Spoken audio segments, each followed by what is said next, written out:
the ChatGPTs of the world, GPT-4, and all of these issues, you are very quickly going to start using these types of technologies at work. And one of the other big set of announcements this week is that Google and Microsoft are actually embedding a ton of these generative AI capabilities into their core products. So if you use Google products in your business or Microsoft products, if you are not already, you will be using AI in the near future.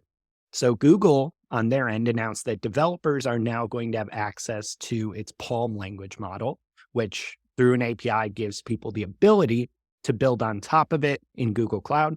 And the company also announced generative AI features coming to Google Workspace, which is the firm's productivity suite. So that means you're going to actually see much more robust generative AI features in Gmail and Docs, for instance, that draft copy on any given topic for you. So all of these generative capabilities we've been talking about through third-party tools are starting to become natively integrated to the core productivity software we use every day, which is definitely something we have talked about quite a bit as being on the horizon.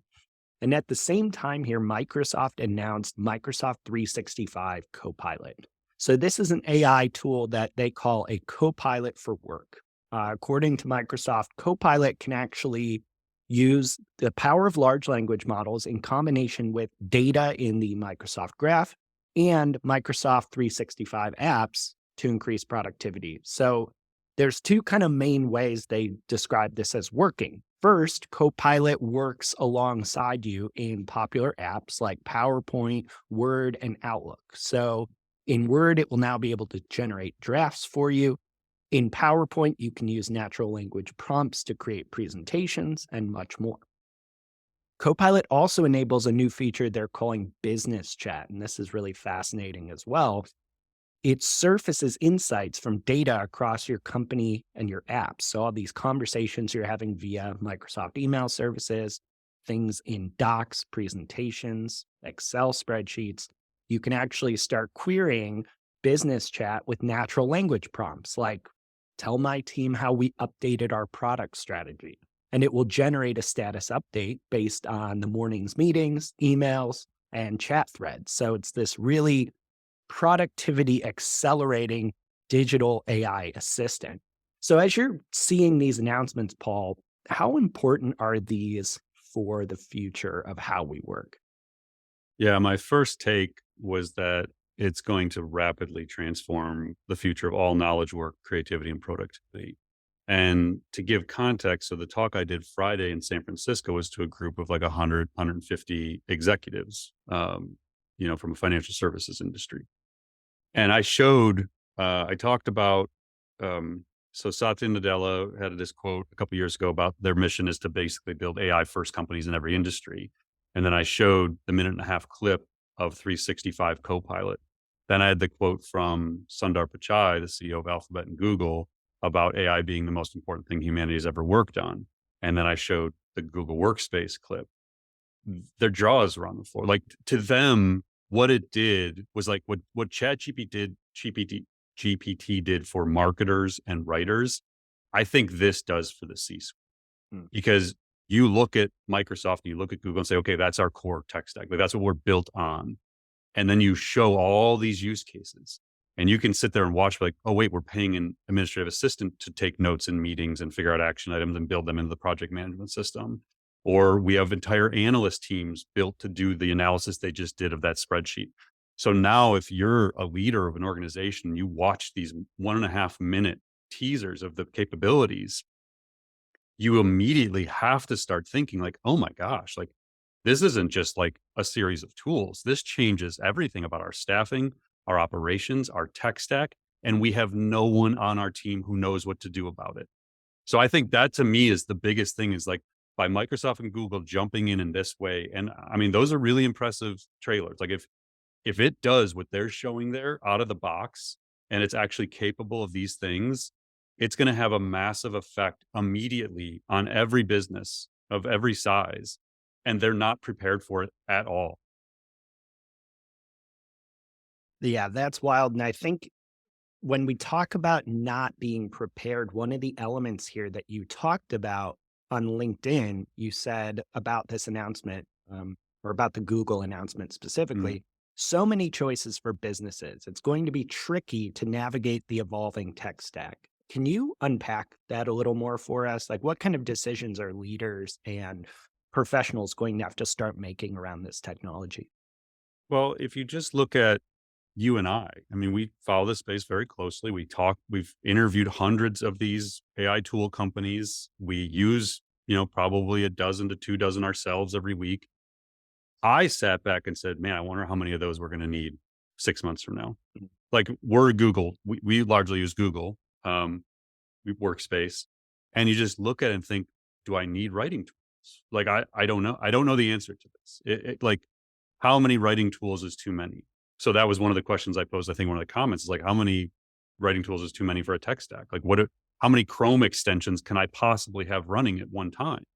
So if I have an editing tool and a writing tool and then another writing tool, am I going to have like a writing tool for email and a writing tool for docs and a writing tool for proposals and a writing tool for sales or am I just be like, just consolidate it all? Like just if Google or Office, Microsoft Office are going to do this for me, like maybe it just brings it all in. So I think it presents some real challenges moving forward because again, the people making these decisions don't really understand the technology. Like they're not going to be able to say, well, if I have Chat GPT for $20 a month, do I also need this AI writing tool for $90 a month?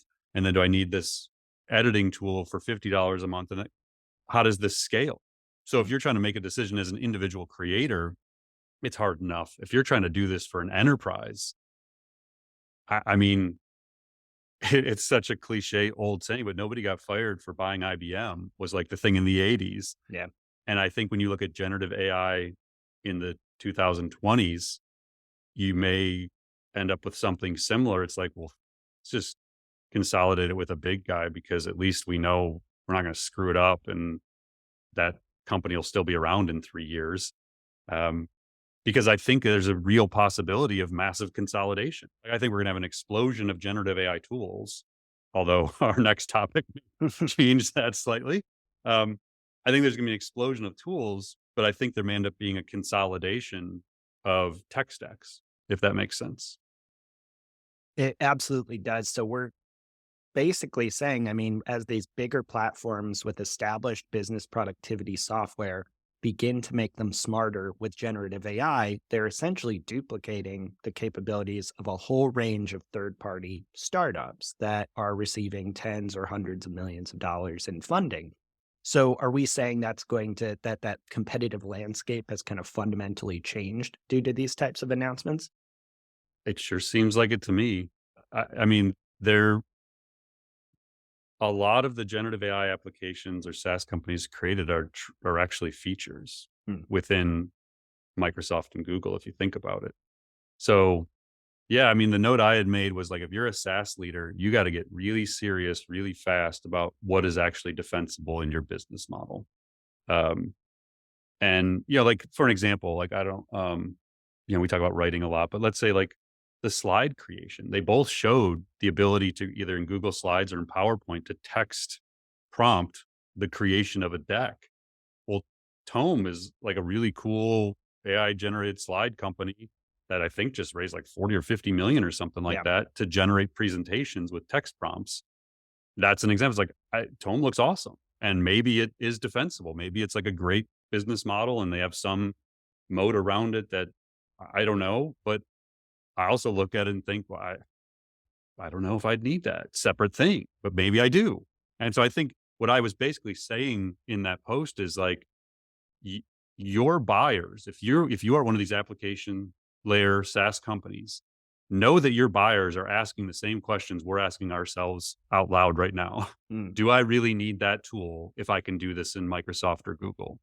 That is not us being critical of your solution and what you've built. It is a harsh reality that that is what your buyers and your existing customers are going to be asking themselves. I've consolidated some of my own because I didn't need all these tools. Hmm. So if I'm doing it, I'm sure that there's other people doing it. And most of these SaaS companies want to sell to teams. Individual buyers are great, self-serve model, but everybody eventually goes upstream if they didn't start there. And so if you want to go upstream and sell to like 500 person marketing teams, you better have a really good answer to the question of what makes it different than what Microsoft's about to come out with. Because there's no way you're winning that sale if they think they can just roll it into Microsoft. And Microsoft can undercut the market if they want Mm, to. They can just build these tools in and you do as a loss leader if they have to, just to get you into their cloud business. Like I wouldn't want to be competing with them. So yeah, it's like, and I think that was the big takeaway was for SaaS and then investors, same deal we've said before, like you got to be super critical of your portfolio right now and all future generative AI investments, knowing that the big guys are now playing the game. And then the other thing we said was, it's not just a marketing sales service thing. This is ops and HR and finance and legal and IT. So if you're the CEO or you report to the CEO, you better be thinking cross function across the entire organization, because now that it's going to be embedded into Microsoft and Google, it touches everything. It's not just a right. marketing thing anymore.